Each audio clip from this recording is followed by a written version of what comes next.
Youth കോൺഗ്രസിന്റെ ഗ്രൂപ്പിൽ നടക്കുന്ന ചർച്ചകൾ അതും ഇന്ന് പുറത്തേക്ക് വന്നിരിക്കുകയാണ്. എന്തൊരു നാണം കെട്ട വിഴുപ്പലക്കലാണ് ആ ഗ്രൂപ്പിൽ നടന്നത്.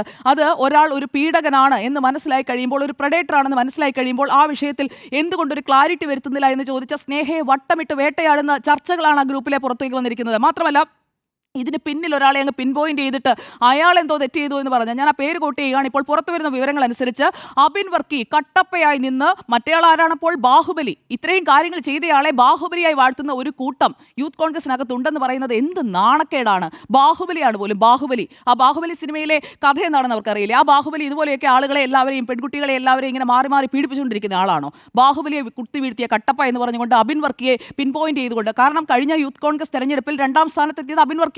അപ്പോൾ ഇനിയൊരു തെരഞ്ഞെടുപ്പുണ്ട്, നോമിനേഷനാണ്. തെരഞ്ഞെടുപ്പില്ലാതെ നോമിനേഷനിലേക്ക് വരുമ്പോൾ അബിൻ വർക്കി അവിടെ പരിഗണിക്കപ്പെടാനുള്ള സാധ്യതയുണ്ട് എന്ന് കണ്ടുകൊണ്ട് വിജിൽ മോഹനനാണ് ഈ കട്ടപ്പയുടെ ചിത്രം ആ ഗ്രൂപ്പിൽ പങ്കുവച്ചിരിക്കുന്നത്. ഞാൻ ആ ഗ്രൂപ്പിന്റെ സ്ക്രീൻഷോട്ടുകൾ പരിശോധിക്കുകയായിരുന്നു. വിജിൽ മോഹൻ രാഹുൽ മാങ്കൂട്ടത്തിന്റെയും ഷാഫി പറമ്പിന്റെയും ഒക്കെ കൂടെ നിൽക്കുന്ന നേതാവ് തന്നെയാണ്. അപ്പോൾ പിന്നീട് അതിനെ പിന്തുണച്ചുകൊണ്ട് എഴുതുന്ന ആളുകൾ, ലിൻഡോ പി ആൻഡോ എഴുതുന്നു, കൂടെയുള്ളവനെ വേട്ടക്കിട്ട് കൊടുത്ത് കസേരമോഹവുമായി നടക്കുന്നവരുണ്ടെങ്കിൽ അത്തരക്കാരോട് ഒന്നേ പറയാനുള്ളൂ, ഞങ്ങളാരും വനവാസത്തിന് പോകാൻ ഉദ്ദേശിക്കുന്നില്ല, ഇവിടെയൊക്കെ തന്നെ കാണും. എന്താണ് ഉദ്ദേശിക്കുന്നത്? ഇവിടെയൊക്കെ തന്നെ കാണുമെന്ന് പറഞ്ഞു കഴിഞ്ഞാൽ ഇതേ കാര്യങ്ങളൊക്കെ ചെയ്യാനാണോ, അതോ ഈ കാര്യങ്ങളൊക്കെ തുറന്നു പറഞ്ഞവരെ വേട്ടയാടാനാണോ? എന്താണ് ചെയ്യാൻ ഉദ്ദേശിക്കുന്നത്? അതുപോലെ തന്നെ സോയിമോൻ സണ്ണി പറയുന്നു, പ്രസിഡന്റിനെ കൊത്തിപ്പറിക്കാൻ ഇട്ട് കൊടുത്തിട്ട് കസേര സ്വപ്നം കാണുന്ന ഒറ്റുകാരോടൊരു കാര്യം, ആ പൂതി മനസ്സിൽ വെച്ചാൽ മതി. ഇന്ന് ഞാൻ നാളെ നീ എന്നാണല്ലോ. കാലത്തിന്റെ കാവ്യനീതിയിൽ ഇതിന് പിന്നിൽ പ്രവർത്തിച്ചവർക്ക് നേരെ തന്നെ തിരിയും.